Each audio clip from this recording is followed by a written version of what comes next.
morning. Morning. Now I can take off my glasses because I don't need to read anything, right?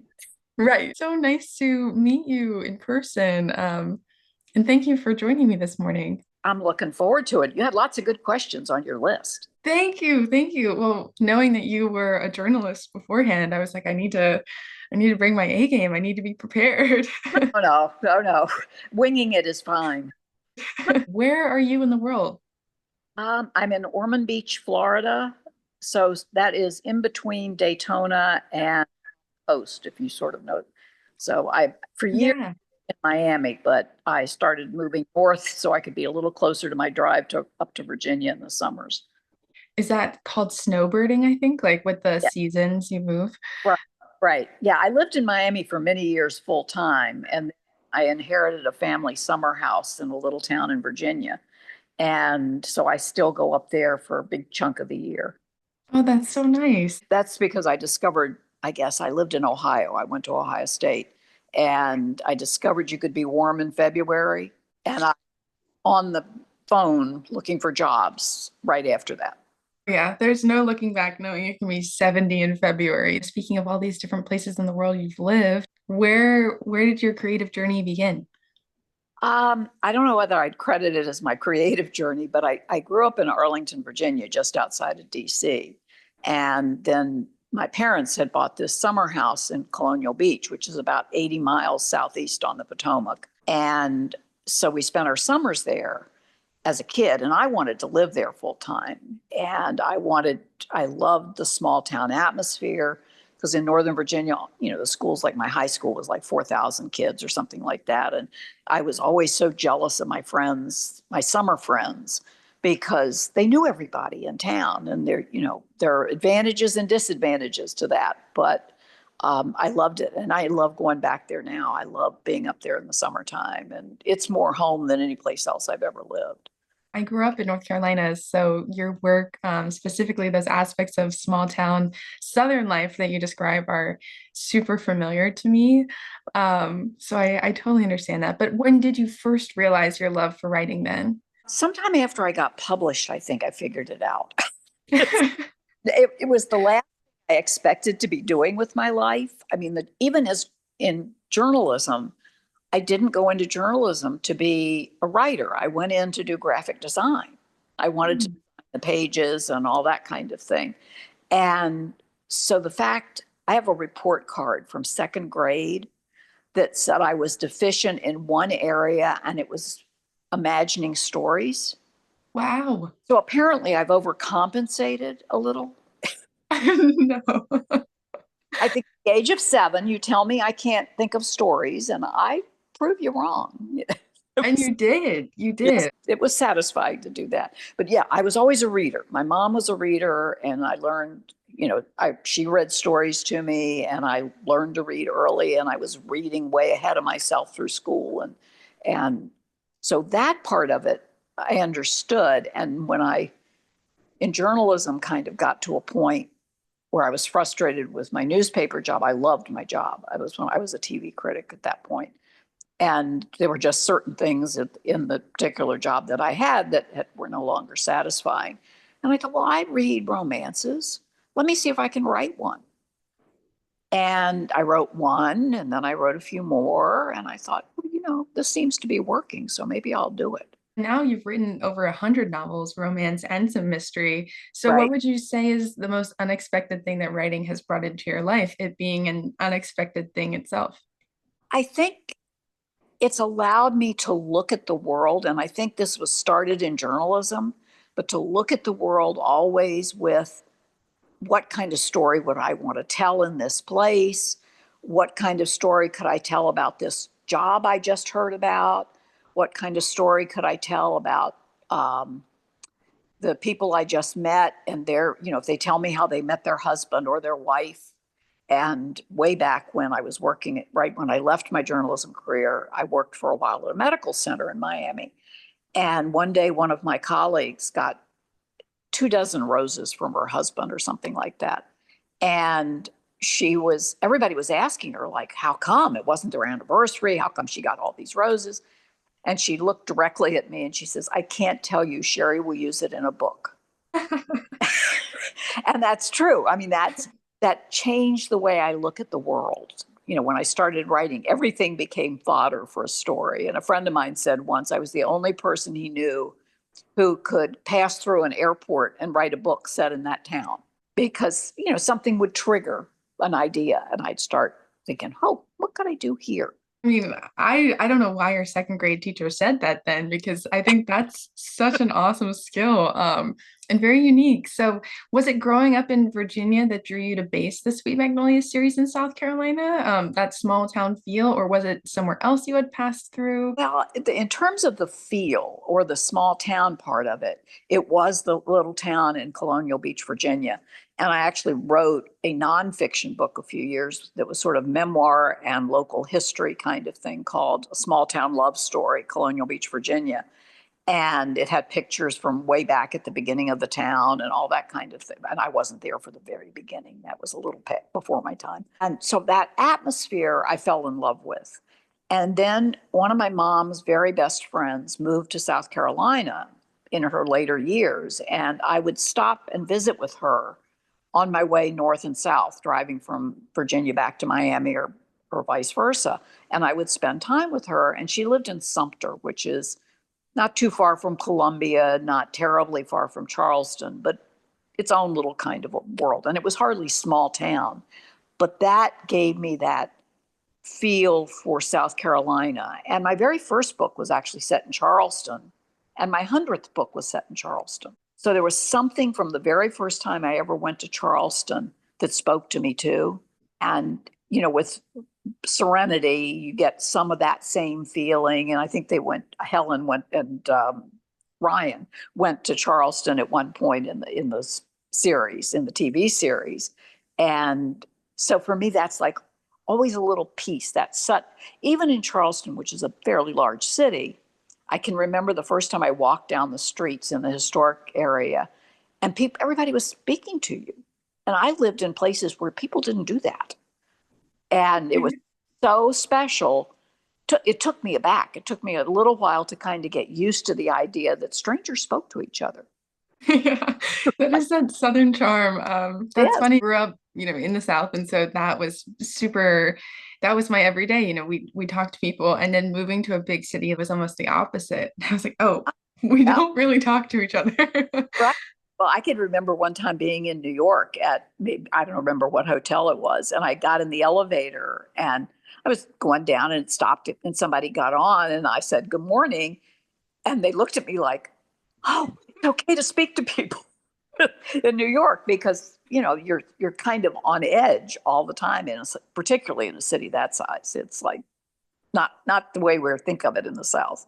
Yeah, for sure. I feel like Serenity and all these towns that you're talking about and these cities that you drew inspiration from, they all have their own, history and charm and quirks. And you almost made Serenity feel like a character in its own right with those things. I felt like reading the book, which I just thought was really, really cool. You get an idea traveling somewhere or having a conversation.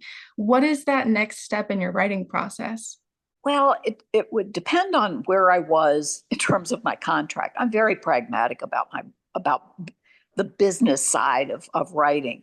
And so if I was in the middle of a contract or something and I was already on a journey with stories, I would jot down a couple of notes to myself and then I'd come back to it and I might, if it was a career that I wasn't familiar with, but that sounded interesting, I'd start researching a little more. What could I do with this? What could I do with that? I wanted to do something with apple farming. And I remember going to the library and getting children's books on apple trees to do research. Okay, what could I do? And I was at a writing conference once in New York and heard a speech by Mary Higgins Clark.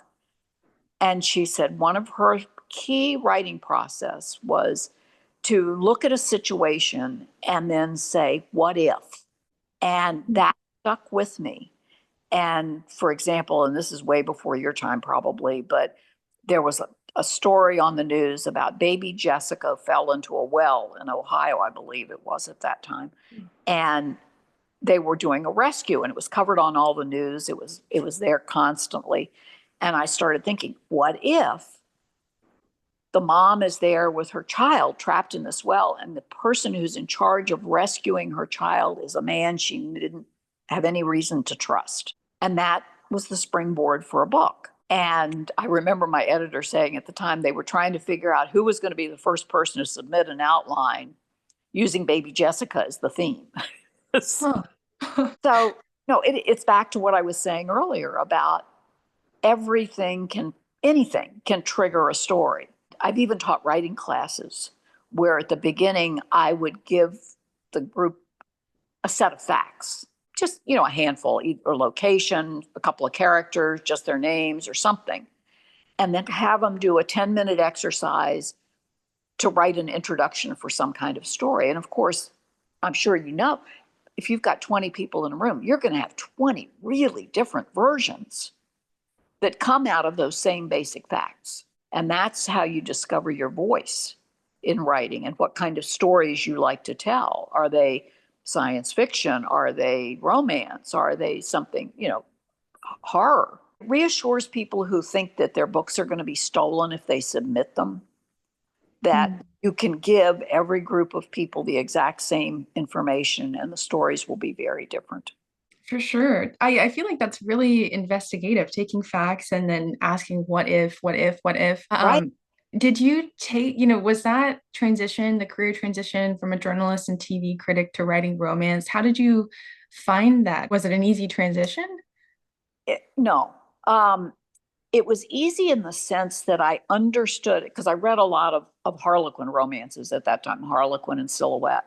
So I knew that short story form and the boy meets girl, boy loses girl, boy gets girl back kind of strategy, or I hate to use the word formula, but that part of the book writing was formulaic for at that time. And so I sat down, I knew what to do with that, but I can remember sitting there, and this ages me, looking at the typewriter and the blank piece of paper and saying, where are my facts? Where are my interviews? Where's all this other stuff? And somebody said to me, you get to make it up. And that was a shock because in journalism, believe it or not, you don't get to make it up. And so that was the hardest part for me, was trying to realize that um, it was in your head. Obviously, if you're dealing with a career, you have to keep the basic information right. Or if you're dealing with a setting, you try really hard to keep the setting right because readers will catch you on certain things if you're not accurate about them. But the story you get to make up. And I can remember a friend of mine calling me one day in Miami and he said, what are you up to? And I said, I'm waiting for my characters to start talking to me. And he said, Sherry, please don't tell that to a mental health professional. I said, but it was true because there's a certain point when you were writing, if you're lucky, you start hearing the characters in your head. And, they start carrying on conversations. And I can remember that I used to do a lot of my writing, my preliminary writing, when I was still at the point where I was working at the medical center and writing. I would work 4 days a week at the hospital, and then I would write the other 3 days of the week. So on my drive to the hospital in the morning, chunks of story would go through my mind as I made the drive.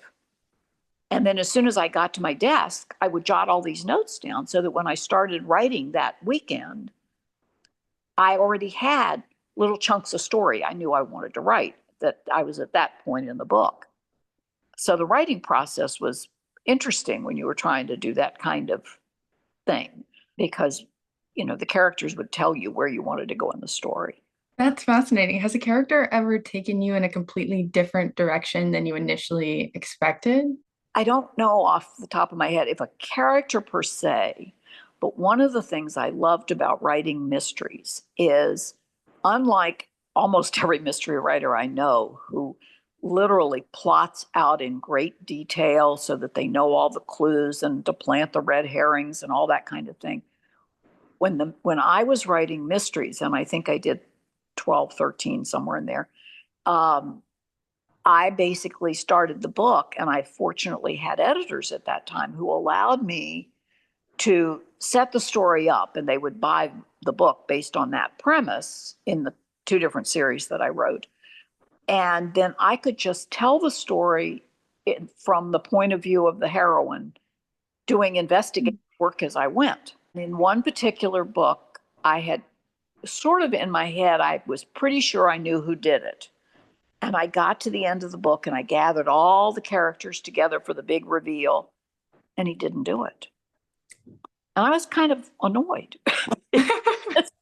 That meant I had to go back through the book and make sure the person that I decided had done it was even in town when it happened. So that kind of freewheeling process for mysteries was so much fun for me because I felt Sounds like I fun. was that heroine and I was discovering the clues as I went, and it was much more of a character study. Um, Yeah. So yeah, what then took you from mystery? Because it sounds like that's something, that investigative storytelling technique that, you find very fun. How did you go from mystery to romance? Because you've written so many romance books. right. Well, and I mean, I started writing romance, and when Sarah Paretsky and Sue Grafton came out with their particular mystery series, and women mystery writers were becoming a thing, I told my agent, I said, I want to be Sue Grafton or Sarah Paretsky, and I want to try to write a couple mystery series. Mhm. Well, the reality of the world was, of the publishing world at that time, was that romance was a much bigger seller, even if you happened to be lucky enough to be Sue Grafton or Sarah Paretsky or something.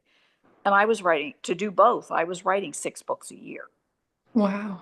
And believe me, that can be exhausting in terms of trying to keep your schedule because everything was deadline oriented. And I used to joke that I wrote to have time off. So I would write a book, turn it in, and give myself maybe 2 weeks to regroup, and then I was plunging into another book. So that's a grueling schedule on your brain after a while. And Mhm. so, from a practical standpoint, you're again back to being totally pragmatic about what is basically a creative kind of a career. Um, it was a choice to do the books that actually were going to earn me the most money and allow me to live. I used to say that starvation was a big motivator. That makes sense. That makes sense. So then what part of writing do you find the most fulfilling? Is it crafting the plot, developing the characters, or something else?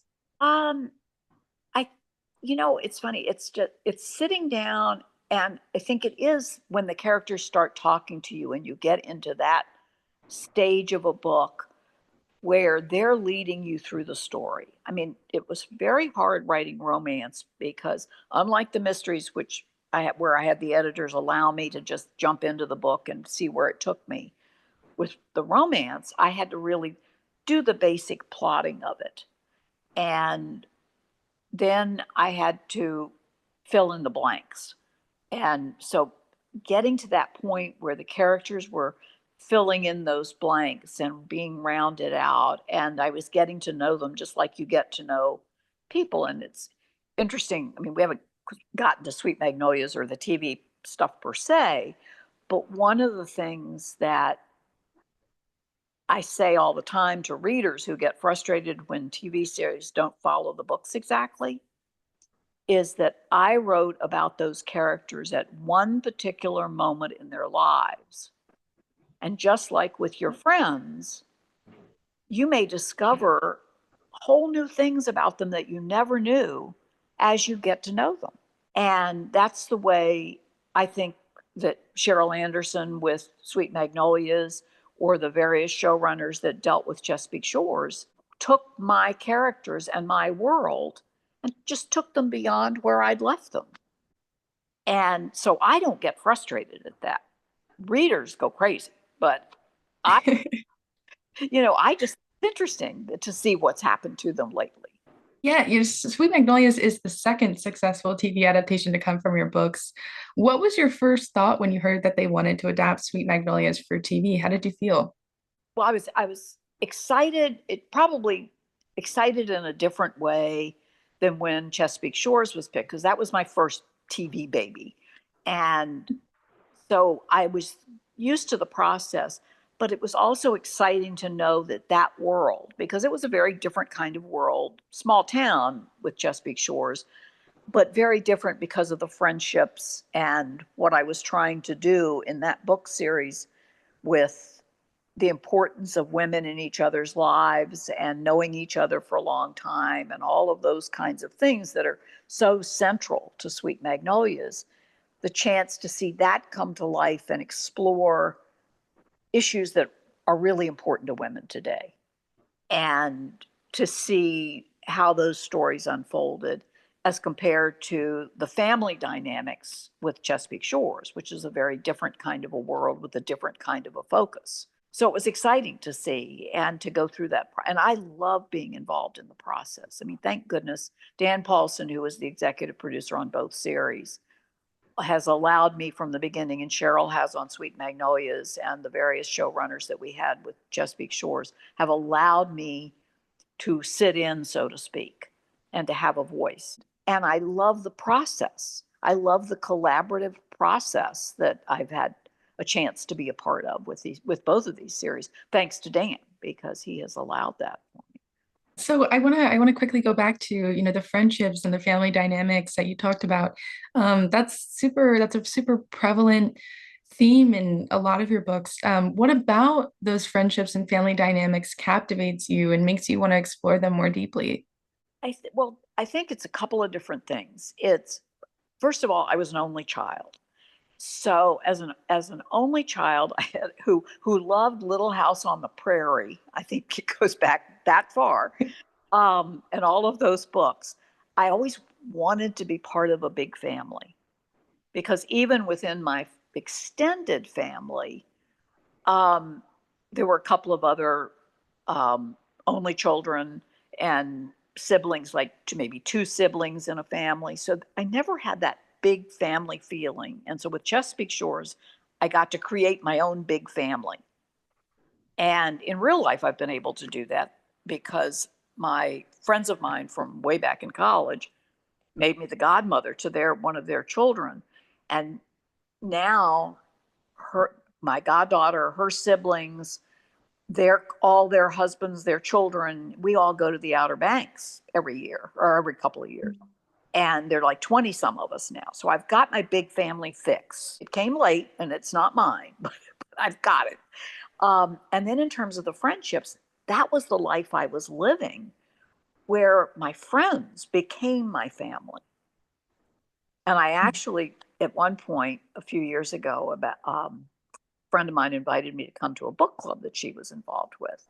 And they were going to read one of the Chesapeake Shores books. So that night we were discussing it, and one person hadn't really said very much. And so my friend encouraged her to speak up, and she didn't understand the dynamics in the family at all. And thought they were all in each other's business all the time and everything. Later, my friend was explaining that this person had a difficult family background. And I said, well, let her read Sweet Magnolias. And I gave her the first book. That she totally got, because her life had been built around friendships. So I think both of those series fulfilled that need in me for certain kinds of things. One was the friendship aspect was what I was living, and the other was the family dynamics that I hadn't lived. Was it your own friendships that inspired the idea for the margarita nights with the Sweet Oh, Magnolias? oh yes. I have friends in Colonial Beach that will say we are the original Magnolias. Oh. And of course, I think it's interesting that I have several friends in several different places who all think that. So I'm not sure, but but a lot of margaritas have been involved, let me tell you. And so, but this group of us in Colonial Beach who would get together 2 or 3 times a summer. I mean, not a lot. And we would make margaritas and hang out and just talk about everything under the sun. And interestingly, they were not the same friends that I had grown up with in Colonial Beach that I'm still very close to. The ones that are still living are still in my life. And, so we get together and talk about things we did as kids. And when I'm in that house, there's a part of me that is still that kid. I love having that sense of connection that goes back for your whole life. I think anybody who's lucky enough to have those friendships that remember details, when your parents are gone, or maybe a lot of your roots are changed, and you've still got a handful of people who will remember those things for you and remind you of them. I think is important. Absolutely. I think that's so beautiful. And so fun to have so many friends in so many different places and so many original Magnolias. I feel like Sweet Magnolias has resonated with so many people from all over the world, the books and now the show as well.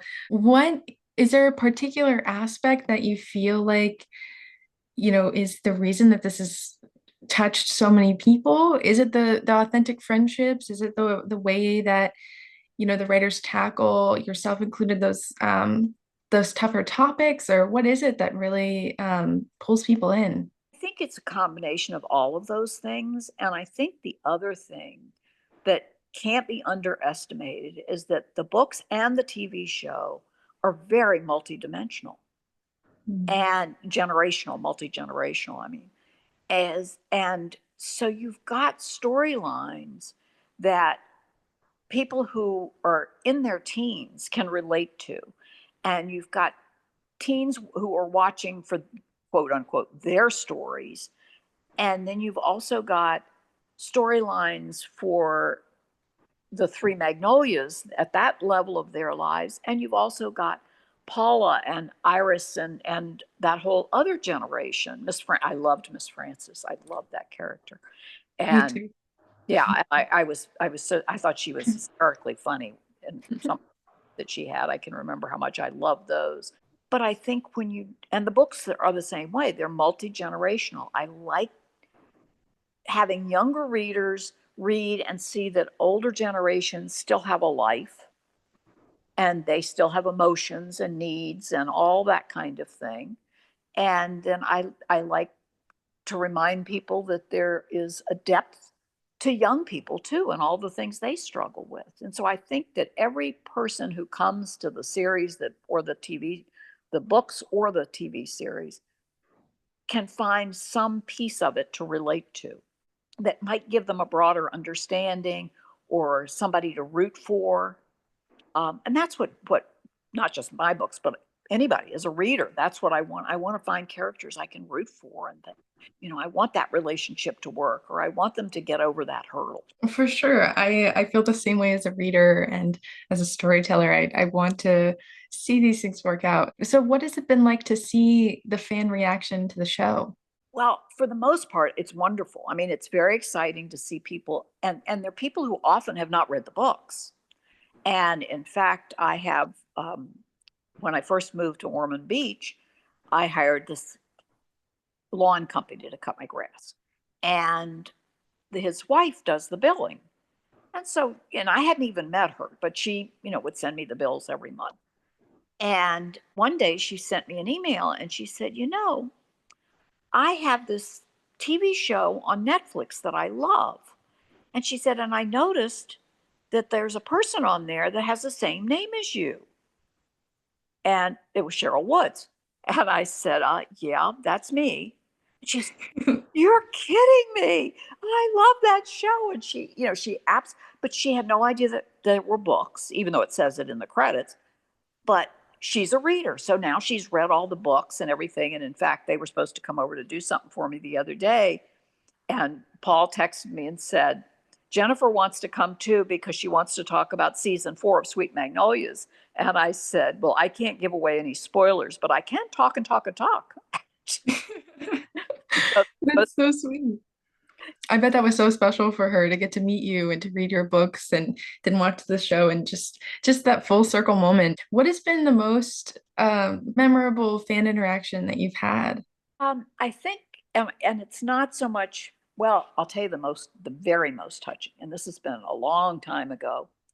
And in fact, I was living in Redondo Beach at the time, and I had met the person who lived. There was a cottage that was at the back of the property that I was renting, and there was a young woman living there that was a journalist, and she actually worked with a friend of mine at the newspaper in Torrance. So through her, I had met her boyfriend, and I had met his sister, and his sister was a teacher, and she wrote me a letter, and there was a book I had done about abuse, and her the teacher had let her read this one particular book. And she wrote me a letter and she said, because of that book, she learned what love was supposed to be. And that just gave me chills to think that at such a young age, she'd had such horrible experiences, and that maybe this book had given her a new way to look at the world and to look at the way she should be treated.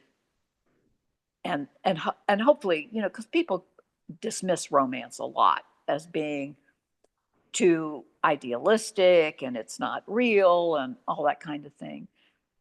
But I think if there's a truth to it, depending on the kind of book you're writing, that shows people what it can be, and that it's, if you're developing characters that are real and authentic as opposed to superheroes and that kind of thing. I mean, I always said I like to write about the guy down the street as the hero, not somebody interviewed me one time on a newscast and said, why isn't Fabio on your cover? He was the cover model of the day. And I said, Fabio doesn't live in my world.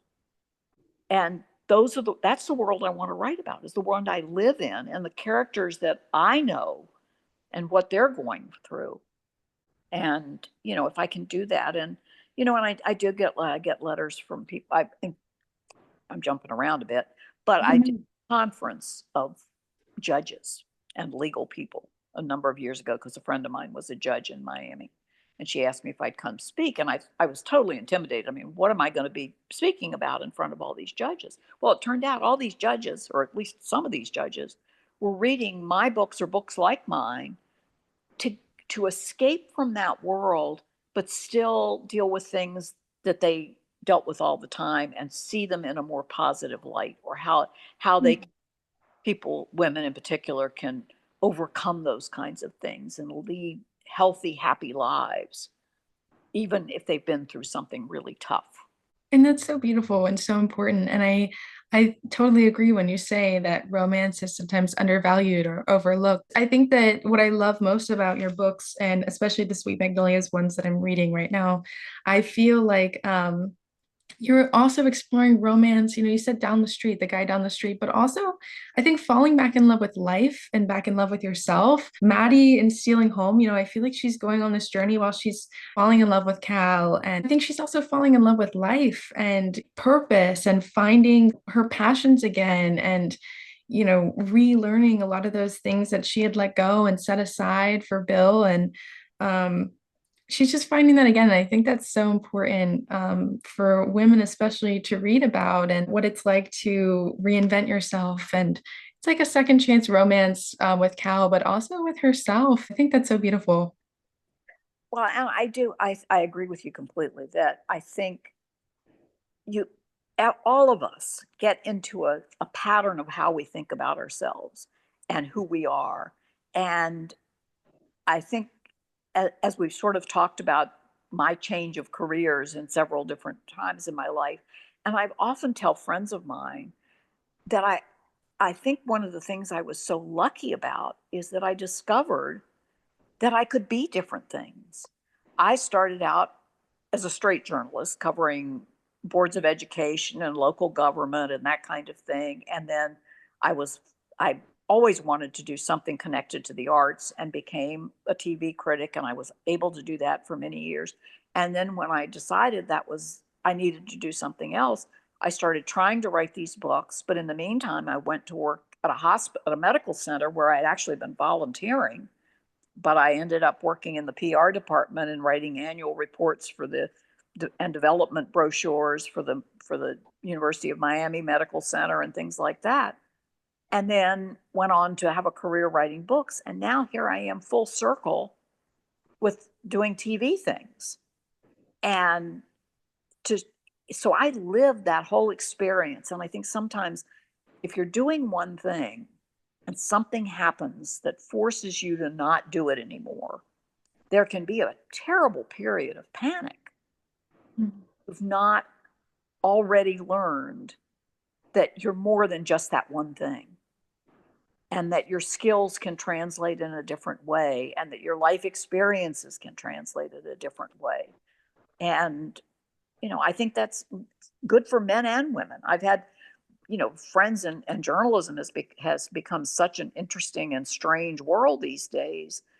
And so when people were thinking that they were going to leave that career, they're saying, but what else could I do? And I'd say, well, you can do this or you can do that. And journalism taught me a lot of the skills that helped me as a writer, not only in terms of listening to how people talk when I did interviews all those years. And so, therefore, dialogue was easy for me when I was doing books because I tend to think through dialogue. And so you don't know what's inside you until you almost lose something and have to force yourself to rediscover who you are.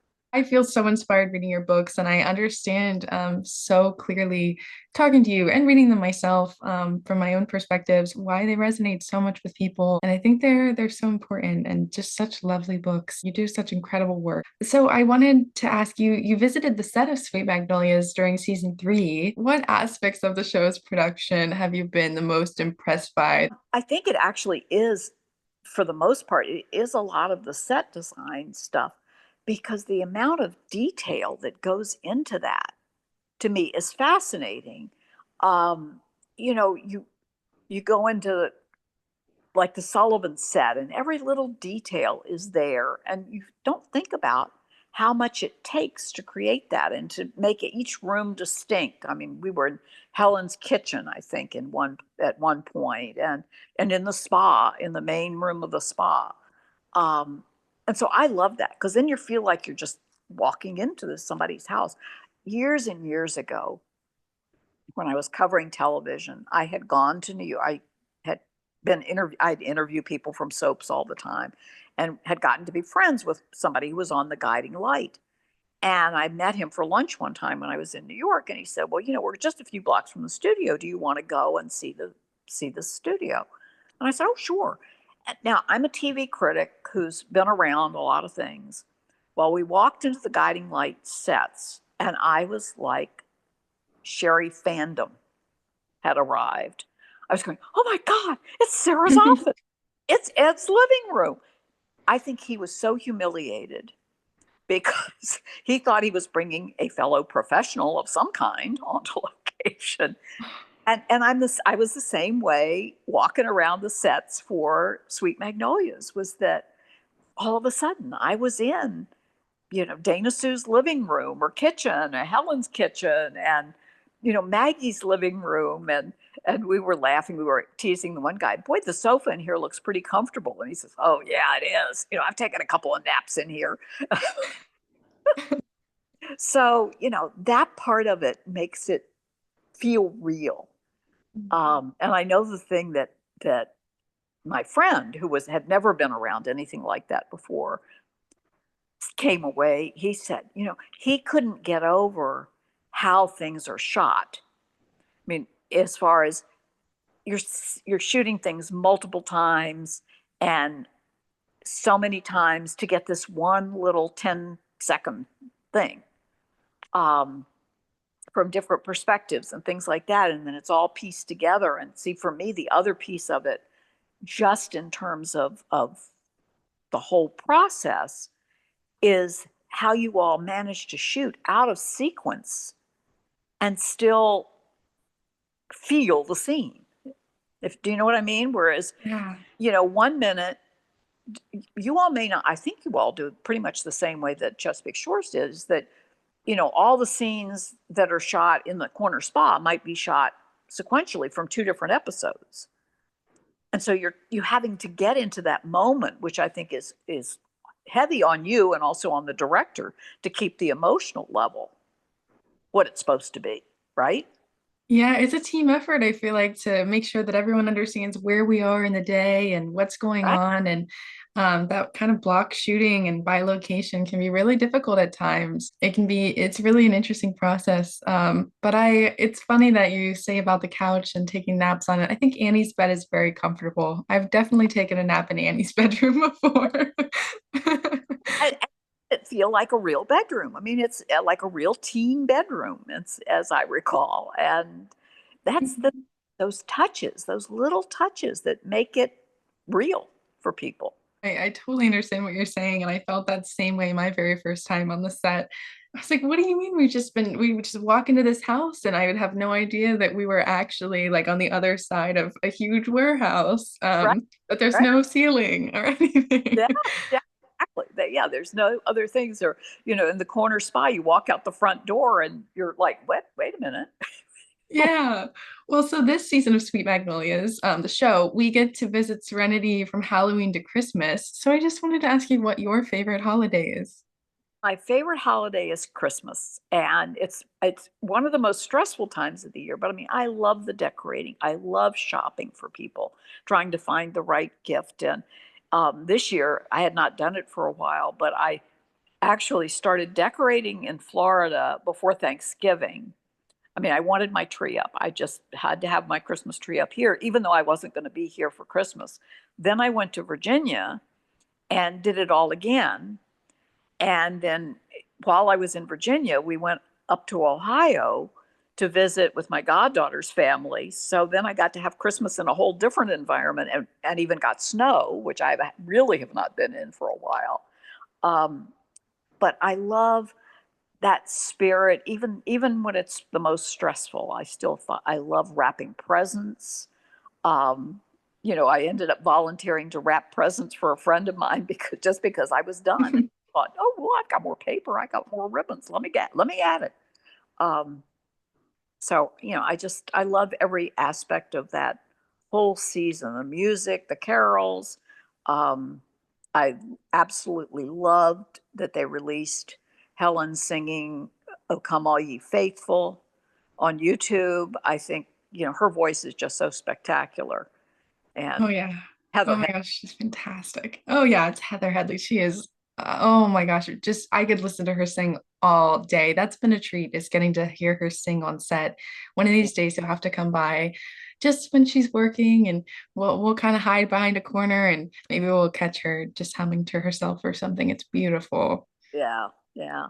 Well, she was around when I was on set. That was a lot of people were not or were working that day, so I couldn't really spend any time with them. I got to chat briefly with her and briefly with Eric and or Dion, and and then as I said, we had lunch with Brooke. And with Helen, I was introducing her to my friend, and I was going on and on about her credentials. And she says, "You're worse than my mom." I said, "We're just so proud to have you here." But Believe it or not, we've actually been talking for almost an hour, and I promised you that I wouldn't take up your whole day. So I just have a couple more quick questions. What is your favorite independent bookstore? there's a bookstore in Miami, Books and Books, which has been around for years and years and years and years. And Mitch Kaplan, the owner of it, um, he and another independent bookstore owner in Miami founded the Miami Book Fair, and I got to know both of them. And that store, Books and Books, is such an institution in that town, and it created a little coffee shop area and everything.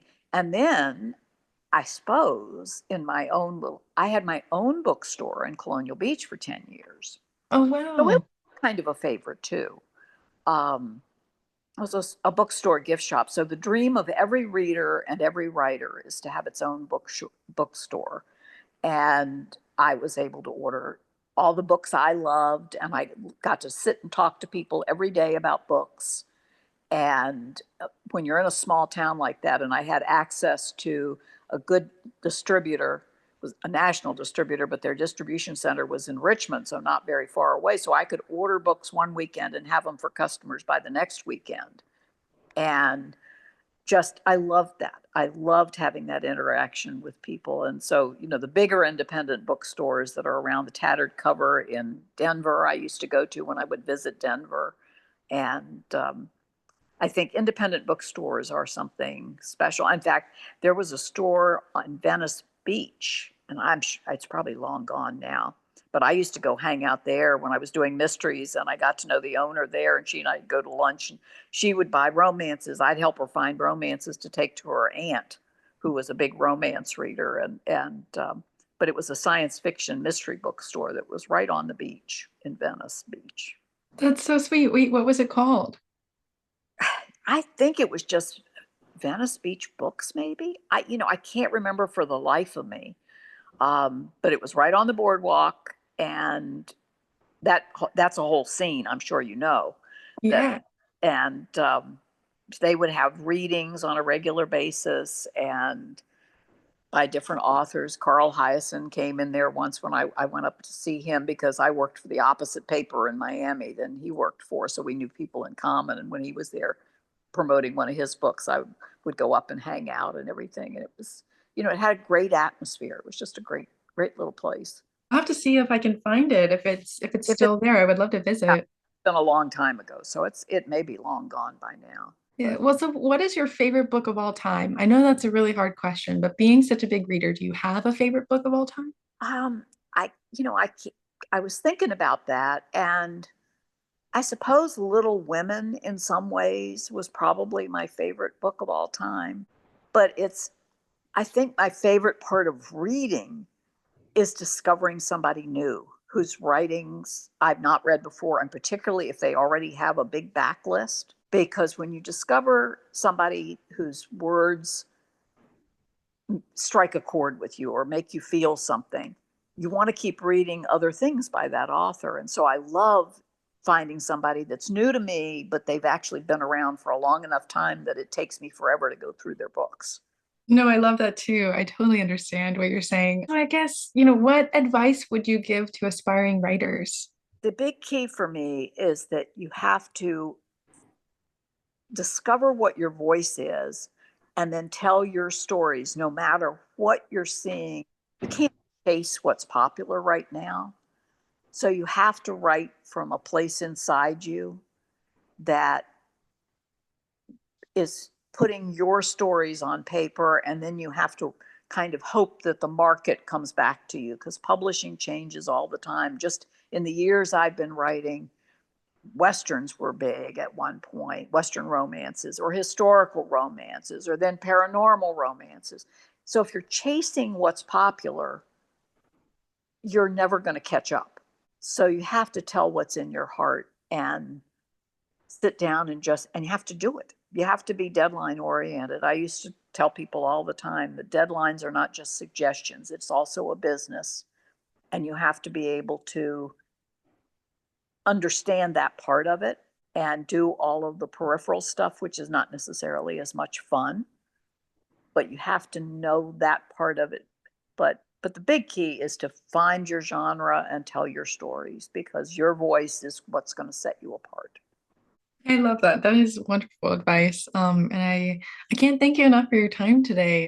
How can fans keep up with you and your work? I have a website, SherrylWoods.com, and I'm also on Facebook. And I don't post super regularly. I post a lot right now because the show's coming back this week. Mhm. Um, but I do respond to emails from my website. I hope you don't mind people reaching out because I hope that they will after this to ask any additional questions that they may have.